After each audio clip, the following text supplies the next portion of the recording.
it was the kind of thing that happened in radio that we tell stories about, and people today say, just these can't be true stories. It was a different business, dramatically different. And as radio personality Roger W. Morgan, last time we were discussing his encounter with Sir Paul McCartney back in 1969, as well as his getting to meet John Lennon, George Harrison, and Ringo Starr as well. And last time we teased you with something, and back in 1974, you've been with Quill for many years, and then you got to KYA 1260, the boss of the Bay, in San Francisco. Tell us how you got to go to KYA. By the time 1974 rolled around, I had been transferred back to Portland from Indianapolis, Indiana, from WIFE in Indianapolis, where they had sent me to work. I got transferred back to Portland. I took a weekend vacation to San Francisco and was fascinated by radio in San Francisco. That's the first time I had ever really thought about the possibility of working in a market like San Francisco. And so I went over to KYA Radio, met with the program director, Bob Whitney, and this was on a Friday afternoon, I think, maybe a Friday morning, and I told him who I was, that I was from Portland, and he said, "Oh, I know about you. I know about your program in Portland. I've heard you on the air."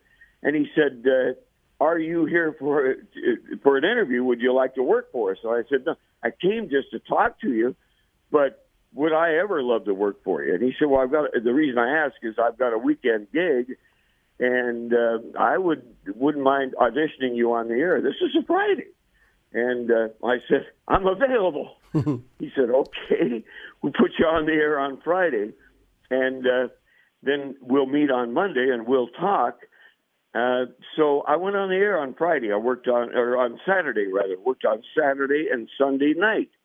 And Bob Whitney called me on Sunday and said, "Roger, I like what you're doing. You sound great. You sound like you've been here forever. Here's the deal. Here's what I can pay you." And it was more money for a weekend gig there than I was making at KISN in Portland. So I said, "I'll take the job." He said, "Well, not so fast, because the whole thing has got to be approved by Avco Broadcasting. But so far as I'm concerned, you got the job." He said, "The guy who currently is there is Beaver Cleaver." That's a story unto itself. Ken Levine. He said, "Beaver Cleaver is on guard duty, and he's away, and we've got to get a replacement for him." I said, "So this is like a part-time job?" He said, "No, Beaver's not coming back to work for us, so this would be a full-time weekend job." So Monday morning, I walked into the offices of KYA up on Nob Hill at the Fairmont Hotel, not the Fairmont Hotel, Mark Hopkins, and walked into the lobby and met with the receptionist, Annie Greer, sweet, blonde-haired, older lady. And I came in, and she said, "Can I help you?" And I said, "Yes, I'm Roger Morgan. I did the weekend program." And she said, "Oh, you were on the air on the weekend?" I said, "Yeah." And she said, "Oh, I hadn't heard." And she said, "Who did you want to see?" I said, "Well, probably Bob Whitney." And she said, "Oh, honey, I have bad news." I said, "What's that?" She said, "Bob was fired over the weekend." Oh, no. I said, "Bob Whitney was fired?" And she said, "Yes." And I said, "Well, who should I talk to then about the fact that he hired me?" And she said, "Well, I don't imagine that would hold water right now, because Bob's gone and you probably don't have the job." Josh, I'm right there at the doorway to the greatest opportunity I thought I could have, and it was blowing up in front of me. In the door walks Howard Kester, the general manager of KYA. Howard said, "Annie, who was that on the air on the weekend?" She said, "He's sitting right here." Howard Kester said, "Follow me to my office." I got to the office, and he said, "We want to put you on the air." He said, "My God, I listened to you on the weekend. You sounded really good." He said, "I like you a lot more than Beaver Cleaver." And I said, "Yeah, I heard about Beaver. He's at guard duty." And he said, "Yeah, let's not talk about that right now, but he's not coming back. And we'll put you on the air permanently on the weekend." I said, fabulous, fabulous, I'll take the job. And that's how I got in. I went back to Portland to inform the owner of Star Stations, again, the same guy who had taken me to London to interview the Beatles, to inform him that I was leaving to go to KYA to do the weekend show rather than afternoons at Kissin in Portland. And he was angry. He had done so much for me in my career. He was furious over it. So I went to work the following week, on the following weekend on the air at KYA. And I came back in on that Monday morning, and Howard Kester says, we are still in the search for a program director, but he said, my understanding is that you were program director also in Portland. I said, yes, I was. I was PD at Kissin. He said, Roger, we'd like to offer you the job of program director and morning personality. Wow. Gosh, talk about a Cinderella story. That's it. That's great. Now, when you were program director, who are some of the DJs you got to hire? You directed, yes. Yeah. First of all, it's people I directed. They were there. Mark Taylor was on in the afternoon. A guy who, I'm trying to think of who was doing mornings at the time. Oh, I'm struggling with his name. You're such a research guy. You'll know the name immediately. Dr. Don Rose was on 610 KFRC. He was on KFRC. That's right, yeah. And a giant. I mean, nobody wants to take over that morning show in San Francisco when Dr. Don Rose is on KFRC. He's unbeatable and probably one of the greatest air talents ever in the history of radio.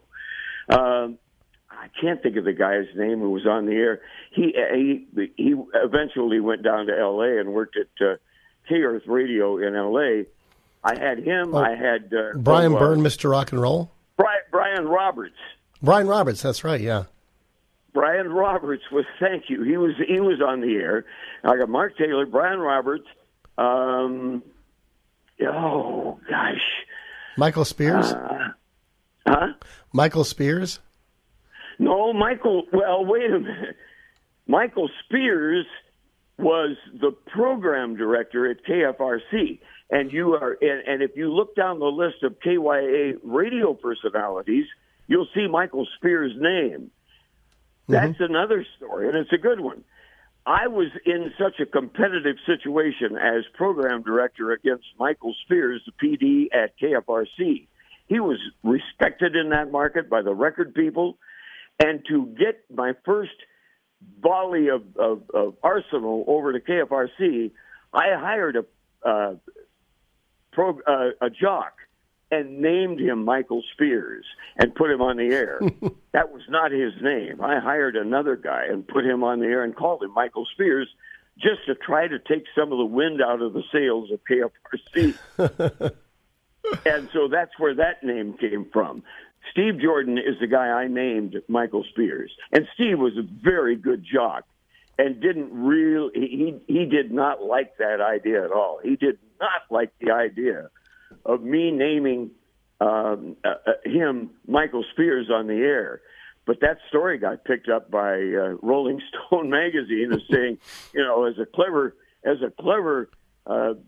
move, Roger W. Morgan has named his new nighttime jock Michael Spears, the same name as the program director of KFRC.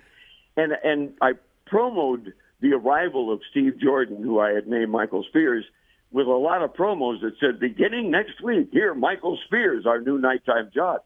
And, of course, the inside radio people went, oh, my gosh, Roger hired Michael Spears, the program director of KFRC, to do nights on KYA.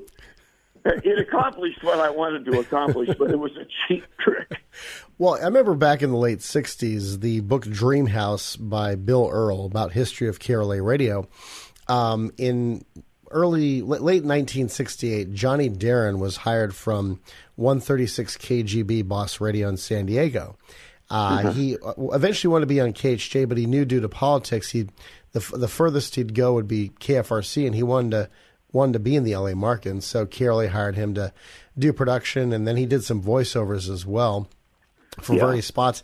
So Dave Hull, the Hullabalooers morning show is kind of getting stale, and so he had Johnny Darren come on every morning as this wimpy, pitiful-sounding character named Filbert E. Yarborough, making fun of Bill Drake's real name, Philip B. Yarborough. Yes. And so the gag kept on going on until one day, afternoon drive DJ Bob Dayton was sick, and they needed somebody to fill in. Casey Kasem wasn't available. Some of the weekend jocks weren't available. The only person they had was Johnny Darren. So they put him in the afternoon drive to fill in for Bob Dayton. And he said, 11:10, Carolee, this is Johnny Darren.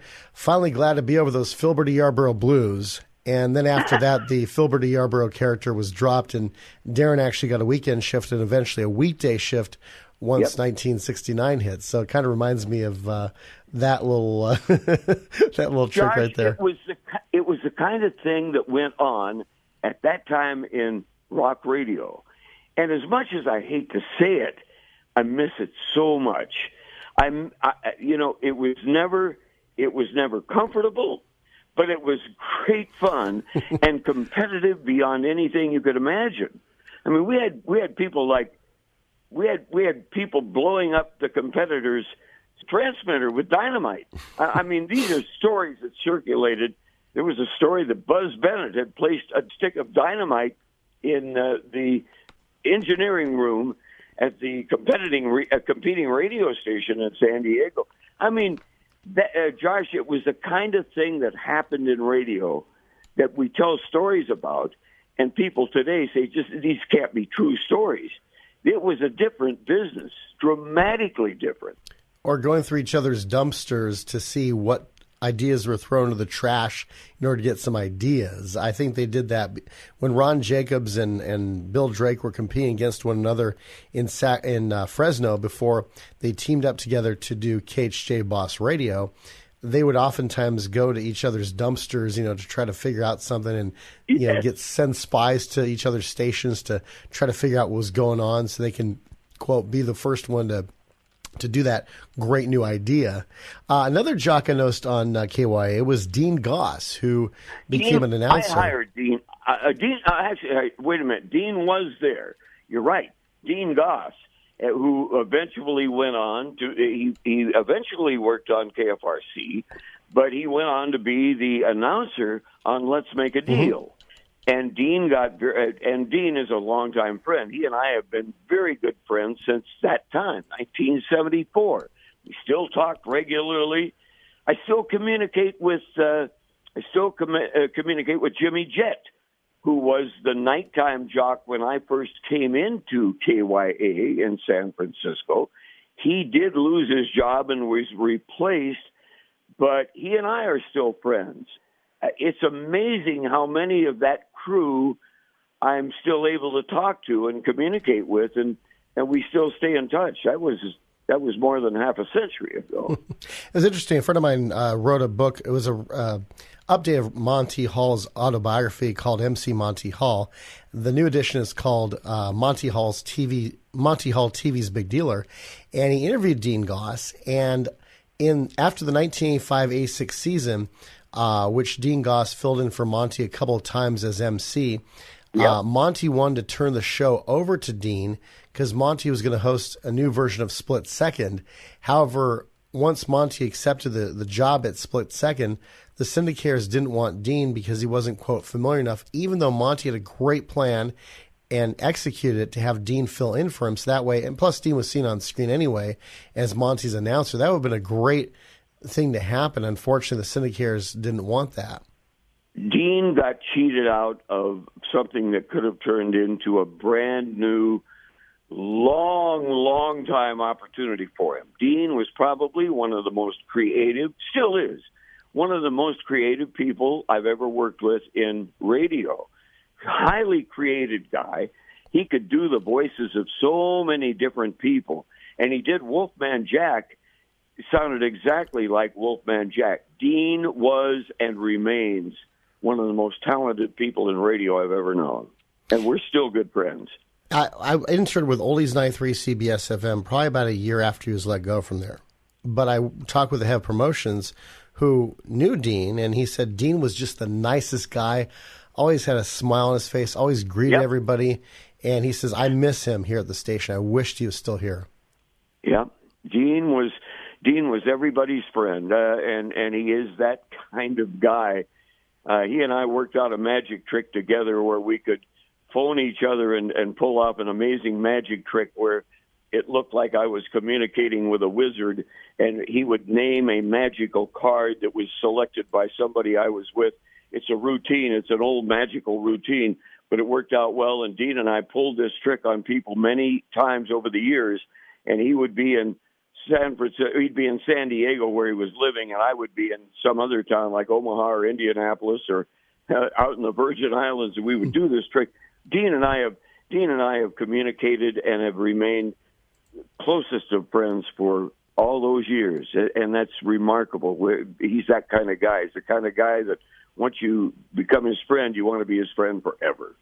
That's terrific. And at KYA, what were some of the contests that you came up with while there? Plus, also, music was changing quite a bit. You had disco that was very hot. Even punk rock came on the scene. How did you mix those, elements together to make that station the success it was? We didn't do punk rock, and we didn't do disco and feature it. We played disco. I mean, we obviously disco was popular. You couldn't avoid it. Mm-hmm. Disco, but we were a top 40 radio station, so disco got played in that mid 70s. Period of time, simply because those songs were making the charts, and they made it in on their own merits as hits. And even though they were categorized as disco, or in some rare occasions punk rock, because punk rock really in the mid 70s hadn't established itself nearly as well as it did just a couple of years later. But we integrated those songs in, but we never tried to be anything other than a top 40 hit radio station at the time I was there. Sales staff used to talk to us and say, we have the image of being a bubblegum station, and they hated that because they felt that the competition coming from other stations in the market like KSAN, that was an FM, certainly more geared for album-oriented rock, were giving us awfully stiff competition in terms of sales, advertising sales. So the pressure was on to change that format, but we didn't. We stuck with the top 40 format probably longer than we should have.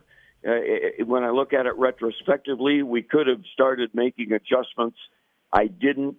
But it wasn't too long after I left that adjustments did get made, and the station never recovered its original luster. Mm. But, and plus, the times were changing, as the old saying goes. We're talking with Roger W. Morgan and reminiscing about his time at KYA, the boss of the Bay, with some legendary DJs. Next time, Roger's going to be talking about going to a different kind of a job at a much different kind of radio station.